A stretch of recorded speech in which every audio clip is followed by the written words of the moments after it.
ایتھوں سے پیدا ہوا، 8واں رکوع۔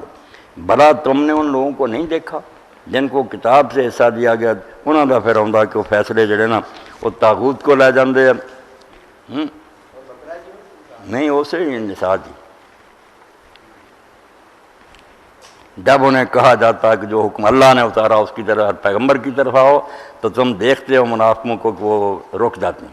جب مصیبت پڑتی ہے پھر آ جاتے ہیں، بہانے بناتے ہیں، ہمارا تو یہ ارادہ تھا، یہ ارادہ۔ وہاں پھر کہا کہ اگر یہ غلطی ہو گئی تھی تو رسول کے پاس آتے اور اسی طرح مانتے۔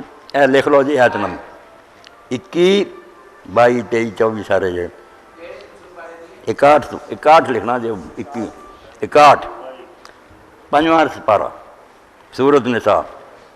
اے پورا رکوع فیصلے دے بارے چلا جا رہا ہے کہ اللہ دا فیصلے شریعت تو کراؤ۔ یہودی عدالتاں چلے جاندے ہیں اور جب پھڑے جاندے ہیں پھر حضور کو بہانے بناؤں دے، اللہ دا سیدھی طرح من لیں دے، غلط ہویا گاہ نہیں کر دے۔ 9واں رکوع سارا اسے تھے۔